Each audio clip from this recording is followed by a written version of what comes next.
Hello बच्चों, कैसे हैं आप सभी लोग। मैं राहुल सर आ चुका हूं आप लोगों के बीच क्लास 10th का मैथ लेके।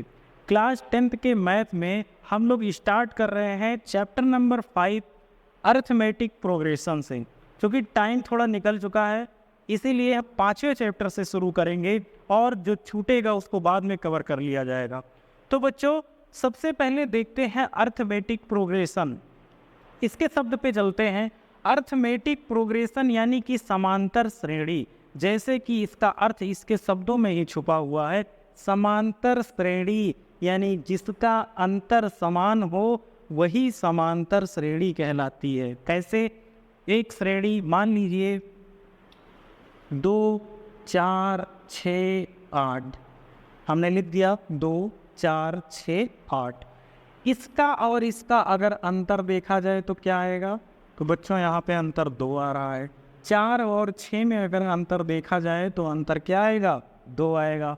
इसी प्रकार 6 और 8 में अगर अंतर देखा जाए तो अंतर कितना आ रहा है? 2 आ रहा है।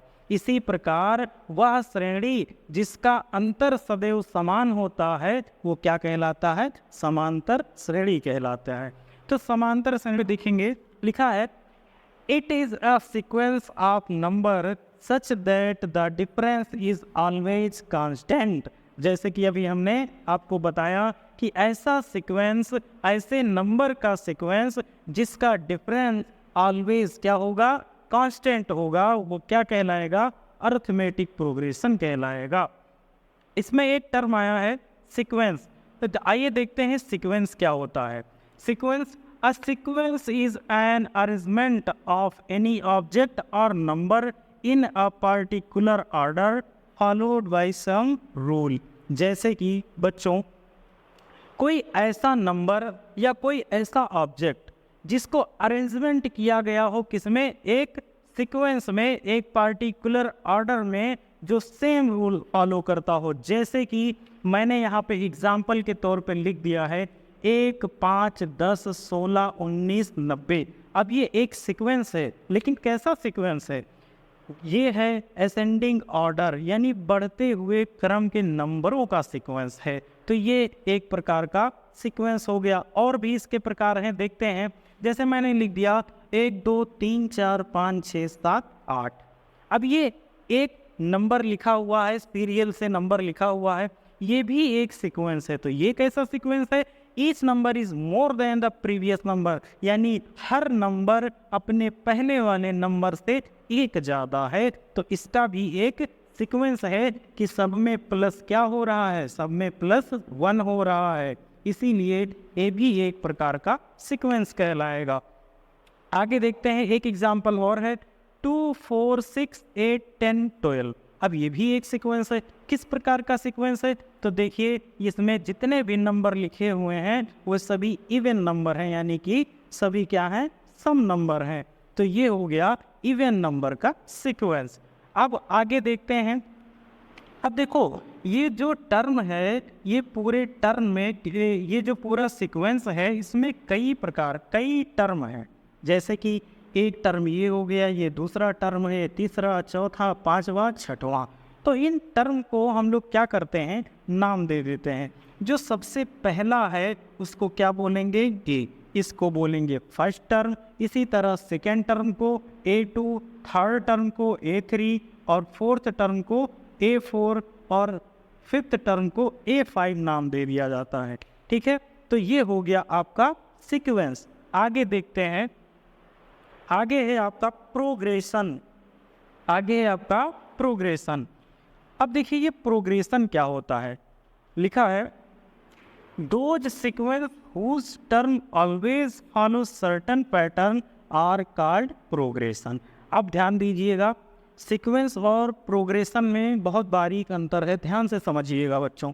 जैसे मैंने एग्जाम्पल के तौर पे लिखा है 5 7 9 11 13 15 एंड 17 इज अ प्रोग्रेशन। अब ये प्रोग्रेशन है क्यों? क्या ये सीक्वेंस है या सिर्फ प्रोग्रेशन है? आइए समझते हैं। देखो, इसमें हर नंबर के बीच में, हर दूसरे नंबर के बीच में एक नंबर का गैप है जो कि क्या है? 2, यानी हर दूसरे नंबर में क्या प्लस हो रहा है, +2 हो रहा है, यानी ये एक सर्टन पैटर्न को फॉलो कर रहा है, इसीलिए क्या है, प्रोग्रेशन है। जैसे कि हमने लिख दिया 3, 10, 18, 21, 35। अब देखो यहाँ पे क्या हो रहा है, यहाँ पे +7 हो रहा है, तो यहाँ पे प्लस क्या हो रहा है, यहाँ पे 8 हो रहा है। इसी प्रकार यहाँ पे क्या प्लस हो रहा है, इस यहाँ पे +3 हो रहा है। क्या ये किसी पैटर्न को फॉलो कर रहा है? नहीं, ये किसी भी पैटर्न को फॉलो नहीं कर रहा है, इसीलिए ये क्या नहीं है, इसीलिए प्रोग्रेशन नहीं है। लेकिन ये प्रोग्रेशन नहीं है, लेकिन ये सीक्वेंस ज़रूर है, यानी हम इसको प्रोग्रेशन नहीं लेकिन सीक्वेंस ज़रूर कह सकते हैं। कैसे? जैसे मैंने यहाँ पे ये लिखा था नंबर, तो ये इसमें जो गैप है, इसमें जो डिफरेंस है वो ज़रूर समान नहीं है, लेकिन ये असेंडिंग ऑर्डर में तो लिखा है, ये बढ़ते हुए क्रम में तो लिखा है, और यहाँ पे असेंडिंग ऑर्डर था, तो हम लोग इसको क्या बोले थे, एक सीक्वेंस बोले थे। इसीलिए हमने नोट करके लिखा है कि ऑल प्रोग्रेशन आर सीक्वेंस, यानी जितने भी प्रोग्रेशन होंगे वो सब क्या कहलाएंगे, सीक्वेंस कहलाएंगे। जबकि all sequence are not progression, यानी सभी जो सीक्वेंस होंगे वो प्रोग्रेशन नहीं कहलाएंगे। तो इस प्रकार आप समझ गए सीक्वेंस और प्रोग्रेशन में क्या अंतर होता है। आइए अब आगे बढ़ते हैं, देखते हैं। An AP is a list of number in which term is obtained by adding a fixed number to the previous terms। अब AP क्या होता है, ध्यान से समझिए। कहा गया है कि जो अगला टर्म होता है उसके पहले वाले टर्म में एक फिक्स नंबर ऐड करके हम नेक्स्ट टर्म फाइंड करते हैं। जैसे इस 2 में क्या प्लस हुआ कि 6 हो गया, तो मैंने बोला 4। 6 में क्या प्लस हुआ कि 10 हो गया, तो आंसर आया 4। इसी तरह इस 10 में, सॉरी यहाँ 14 होगा, यहाँ पे 18 होगा। इस 10 में क्या प्लस किया जाए कि ये 14 हो जाए, तो आंसर होगा 4। और इस 18 में क्या प्लस किया, इस 14 में क्या प्लस किया जाए कि 18 हो जाएगा, तो आंसर आएगा 4। इसी प्रकार adding a fix number two the previous term, यानी पहले वाले टर्म में एक फिक्स नंबर ऐड करके इसको फाइंड किया जा रहा है, यही है आपका एपी। आइए देखते हैं जनरल फॉर्म ऑफ एपी। तो जैसे हमने इसके डिफरेंस को फाइंड कर लिया कि डिफरेंस कितना आ रहा है, एक कॉमन डिफरेंस आ रहा है 4 4 4 4। अब देखते हैं इसका जो पहला टर्म है, मान लीजिए क्या है, ए है, जो कि यहाँ पे 2 है। अब इसके आगे वाला टर्म हमें अगर फाइंड करना होगा तो उसमें क्या करेंगे, सिंपली एक डिफरेंस को ऐड कर देंगे। ध्यान देना, ये दूसरे टर्म को फाइंड करने के लिए, जैसे कि ये A1 हो गया, ये A2 हो गया, ये A3 है, ये A4 है और ये A5 हो गया, पहले बता चुके हैं। तो मान लीजिए हमें ए तीसरा टर्म फाइंड करना है, तो उसके लिए क्या लिखेंगे, a + 2d, यानी डिफरेंस में 2 का गुणा और फर्स्ट टर्म ऐड कर देंगे। जैसे मान लीजिए हमको यहाँ से फाइंड करना है a3, क्या फाइंड करना है, a3 फाइंड करना है, तो a3 फाइंड करने के लिए क्या लिखेंगे, a + 2d। अब a क्या है, a यानी कि फर्स्ट टर्म, तो यहाँ पे a की जगह पे 2 + 2 × d। अब d कितना है, डिफरेंस कितना है, 4, तो 2 प्लस ये इनका मल्टीप्लाई होगा 8 आएगा और 10, तो क्या आ जाएगा हमारा थर्ड टर्म, 10 आ जाएगा। इसी प्रकार हम फाइंड करेंगे आगे सभी क्वेश्चन में डिफरेंस और फर्स्ट टर्म।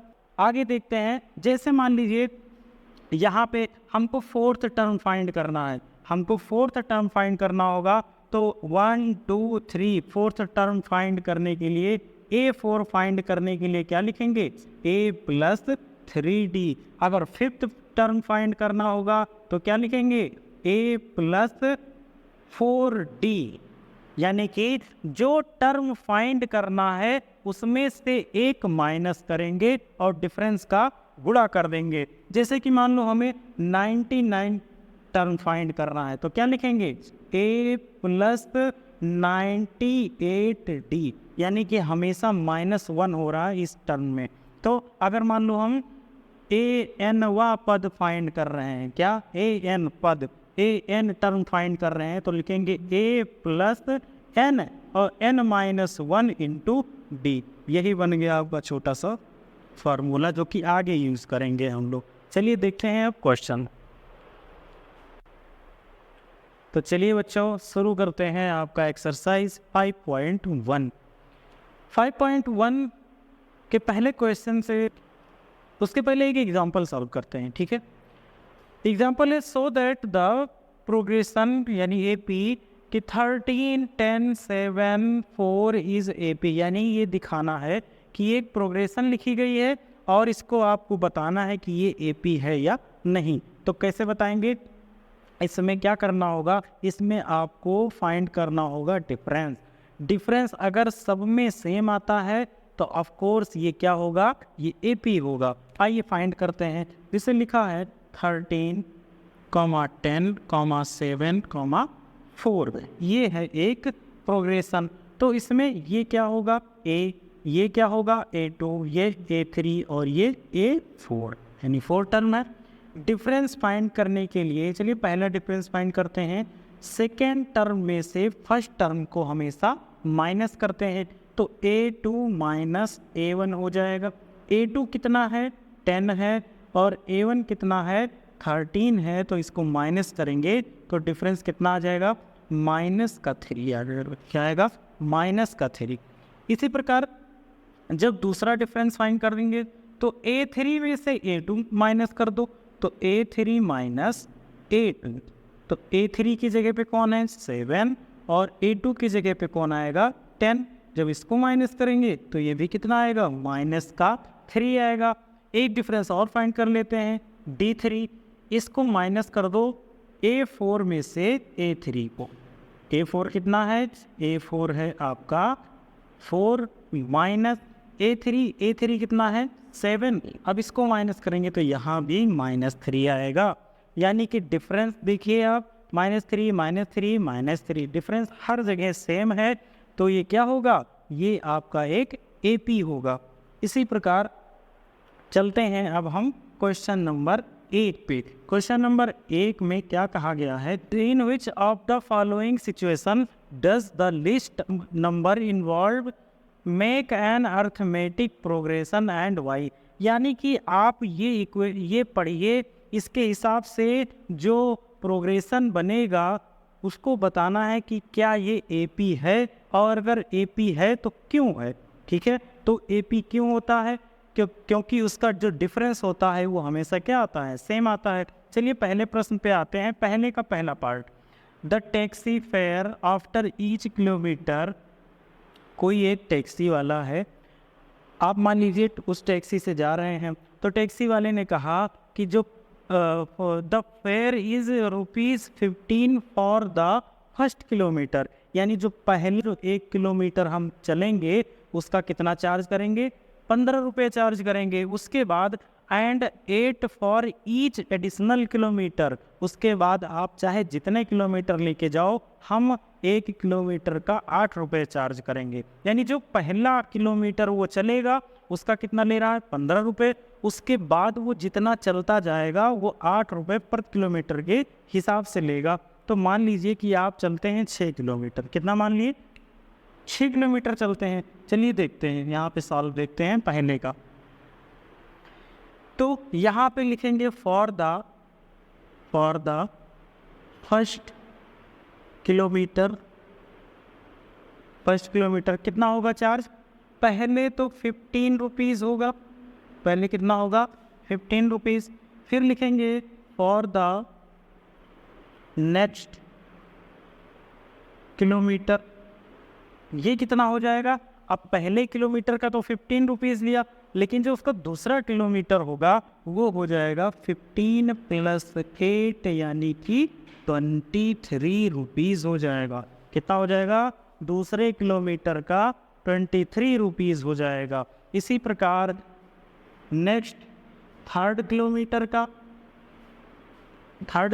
का फिर क्या होगा 15 + 8 और +8, क्योंकि ये पहले किलोमीटर का 15, फिर दूसरे का 8 और तीसरे का भी कितना 8, यानी ये कितना आ जाएगा, ये आ जाएगा 31 रुपये, कितना 31 रुपीज़ आ जाएगा। इसी प्रकार फोर्थ का भी देख लेते हैं, फोर्थ किलोमीटर का देख लेते हैं, तो ये कितना हो जाएगा 15 + 8 + 8 + 8, ये पहले किलोमीटर का हो गया और ये आगे के 3 किलोमीटर का हो गया, तो ये आ जाएगा 39 रुपीज़। अब एक काम करिए, ये जो डाटा आपको मिला है, ये जो प्रोग्रेशन मिला है, उसको यहाँ पे एक लाइन में लिख लीजिए। पहले कितना 15, उसके बाद 23, उसके बाद 31, इसके बाद 39, यानी 39, ठीक है। अब कैसे पता चलेगा कि ये एक एपी है या नहीं, तो उसके लिए क्या करते हैं, अभी हमने आपको एग्जाम्पल में बताया कि एपी कैसे पता करते हैं। तो क्या फाइंड करेंगे, डिफरेंस फाइंड करेंगे। अच्छा, डिफरेंस फाइंड करने के लिए क्या करते हैं, डिफरेंस फाइंड करने के लिए हमेशा सेकेंड टर्म में से फर्स्ट टर्म को माइनस करते हैं। ये आपका फर्स्ट टर्म है, ये सेकेंड टर्म है, ये थर्ड है और ये फोर्थ। तो चलिए माइनस करके देखते हैं। A2 कितना है 23 माइनस A कितना है 15, बताइए कितना आएगा, ये आ जाएगा 8। ये हो गया D1। फिर D2 देखते हैं, यानी दूसरा डिफरेंस देखते हैं। तो A3 में से A2 को माइनस कर लीजिए। अब A3 कितना है, A3 है 31 रुपीज़, माइनस A2 करेंगे तो कितना आएगा 23। जब इसको माइनस करेंगे ये भी कितना आएगा 8। और इसी प्रकार तीसरा डिफरेंस फाइंड करते हैं जो है A4 माइनस A3। तो A4 क्या है 39 और A3 क्या है 31, इसका कितना आ जाएगा, इसका भी आएगा 8। अब आप क्या देख रहे हैं कि जो ये डिफरेंस आ रहा है वो सब में क्या आ रहा है, सेम आ रहा है, इसीलिए ये क्या होगा, ये एक AP होगा। यहाँ लिखेंगे in each case the difference is same, that's why this is the AP। ठीक है, इस प्रकार आपका फर्स्ट क्वेश्चन समाप्त। इसी क्रम में देखते हैं question number second. Question number second में क्या कहा गया है, the amount of the air present in a cylinder, यानी किसी एक सिलेंडर में कुछ अमाउंट में एयर भरी है, कोई गैस भरी हुई है। When a vacuum pump removes 1/4 of the air remaining in the cylinder at a time, यानी कि एक किसी सिलेंडर में कुछ एयर प्रेजेंट है, क्या किया जा रहा है, किसी वैक्यूम से उस एयर को बाहर निकाला जा रहा है, उस पंप से बाहर निकाला जा रहा है। बाहर किस हिसाब से निकलता है कि 1/4, यानी जितना भरा हुआ है उसमें, उसका एक बार में 1/4 हवा बाहर निकल जाती है। ठीक है, तो जो रिमेनिंग गैस या एयर बच रही है, फिर बारी बारी से उसको 1/4 निकाला जा रहा है, 1/4 निकाला जा रहा है। तो यही पूछा गया है कि बताइए कि जो ये प्रोग्रेशन बनेगा क्या वो AP होगा कि नहीं। चलिए आइए देखते हैं। सबसे पहले एज्यूम कर लेते हैं, कोई नंबर एज्यूम कर लेते हैं कि मान लो इतनी हवा प्रेजेंट रही होगी। और किस तरह एज्यूम करेंगे, ऐसा कोई नंबर एज्यूम करेंगे जो 4 से डिविजिबल हो, आसानी से कट जाए, इसलिए क्योंकि उसको डिवाइड करना आसान होगा। तो एज्यूम कर लेते हैं, क्वेश्चन नंबर सेकंड है ये, फर्स्ट का second, let's assume that the air present in the cylinder is, assume कर लेते हैं, मान लो यहाँ पे 64, कितना हमने मान लिया कि 64 उसमें एयर प्रेजेंट रही होगी। अब क्या किया जा रहा है कि बारी बारी से उस एयर को किसी वैक्यूम के थ्रू बाहर फेंका जा रहा है, निकाला जा रहा है। तो लिखेंगे according to question in first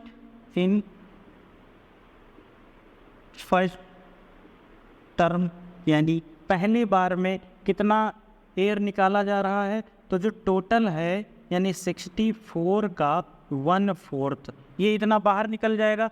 अब देखिए जब ये 1/4 हवा बाहर निकल जाएगी तो इसमें कट करिए, कितना आएगा 16, कितना आ जाएगा 16। अब कितना एयर बचा है, तो अब बचा है उस सिलेंडर में 16 पॉइंट एयर, यानी कितना अमाउंट में 16। फिर से इन द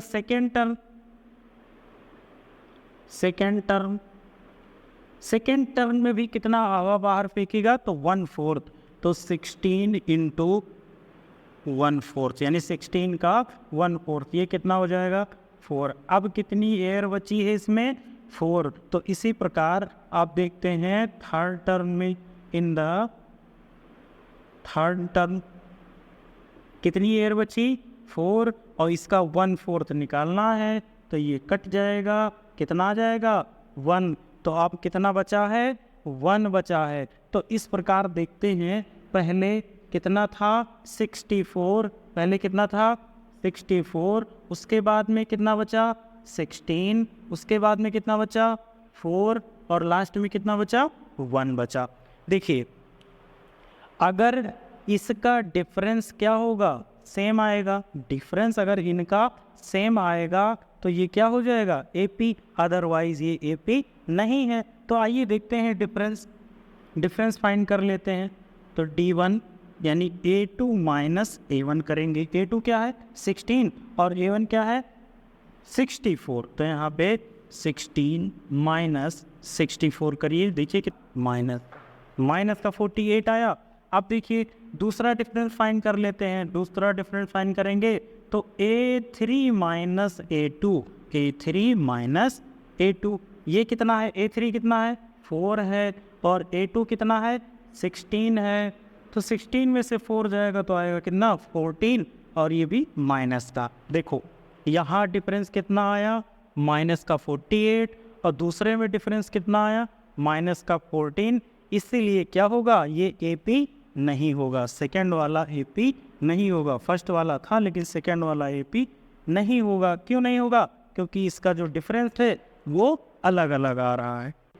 आइए देखते हैं अब third number question. Third number question में क्या कहा गया है, the cost of digging a well after every metres of digging when it cost 150 for the first metre and rises by 50 rupees for each subsequent metre. यानी इसमें क्या कहा गया है, देखो एक कुआं खोदा जा रहा है जिसकी खुदाई का जो कास्ट आ रहा है वो कास्ट क्या है 150 रुपये 1 मीटर का। जो पहला 150 रुपये लगता है वो 1 मीटर का लगता है, यानी 1 मीटर खोदेगा 150 रुपये लेगा। उसके बाद अगला मीटर खोदेगा उसका सिर्फ कितना 50 रुपये ऐड करके लेगा। यानी कि ध्यान दीजिएगा यहाँ पे लिखेंगे, ये थर्ड है, लिखेंगे the digging of the well, the digging of the well for first metre. पहले मीटर में कितना 150 रुपये ले रहा है। फिर फॉर द सेकेंड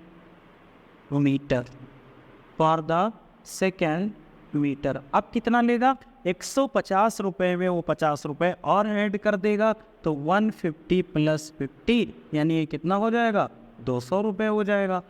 और 1 मीटर अगर खोदना हुआ यानी थर्ड मीटर में क्या करेगा, इस 200 में 50 और ऐड कर देगा, तो कितना हो जाएगा 250 हो जाएगा। इस प्रकार जो हमारी सीरीज बन रही है, जो हमारा प्रोग्रेशन बन रहा है 150, 200, 250, इनका डिफरेंस देख लीजिए।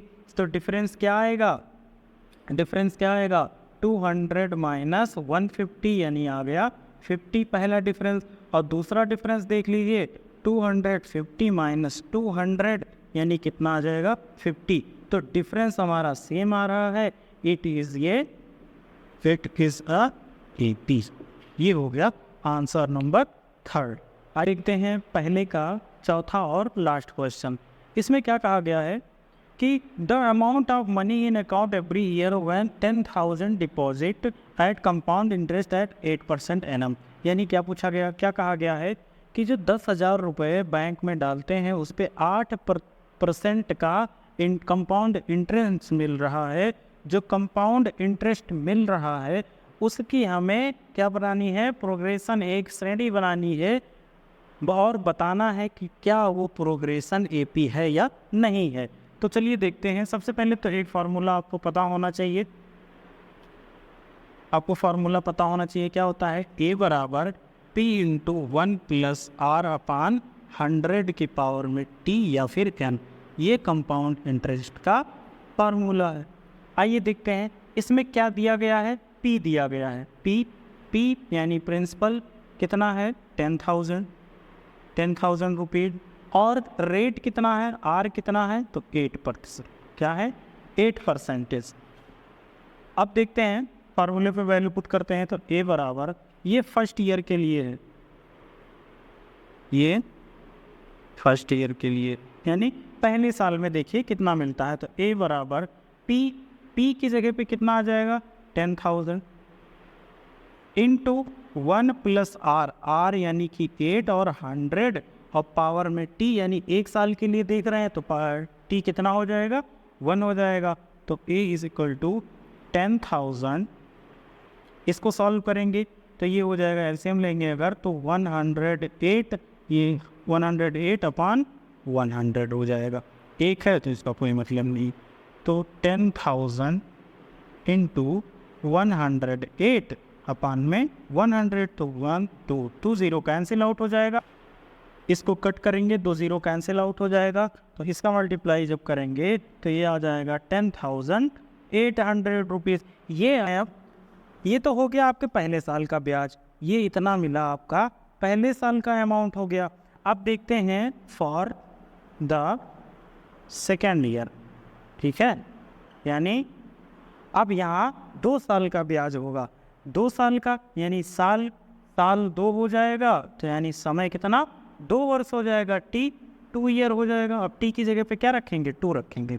तो A बराबर P हमेशा वही रहेगा जो प्रिंसिपल होता है, तो कितना 10,000 इंटू 1 प्लस R कितना 8 हो जाएगा, 100 पावर T कितना हो जाएगा 2 हो जाएगा। तो यहाँ आ जाएगा, ये हो जाएगा 10,000। इसको सॉल्व कर लेंगे एलसीएम लेके तो ये हो जाएगा 108 अपान 100 की पावर में 2।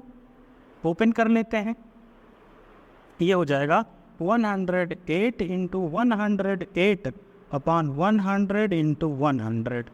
1 2 0 कैंसिल आउट हो जाएगा। क्या बचेगा 108 इंटू 108। जब इनका मल्टीप्लाई करेंगे तो ये आ जाएगा 11,664 रुपीज़। अब ध्यान दीजिएगा क्या बनेगा, आपका जो प्रोग्रेशन है वो 10,000 यहीं पे कर लेते हैं। ये 10,000, फिर सेकेंड है 10,800 और नेक्स्ट क्या है 11,664 रुपीज़। बताना है कि क्या यह AP है। तो कैसे पता करेंगे, तो D बराबर A2 माइनस A1 यानी डिफरेंस फाइंड कर लेंगे। तो D1 कितना आ जाएगा बताइए, 10,800 में से माइनस करना है 10,000, तो ये आ जाएगा 800। दूसरा डिफरेंस देख लेते हैं, यानी A3 माइनस A2 कर देते हैं। अब A3 कितना है 11,664 में माइनस करना है कितना 10,800 रुपीज़।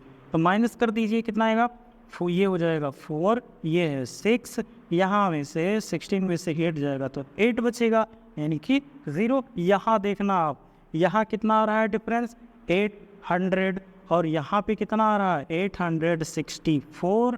तो लिखेंगे यहाँ पे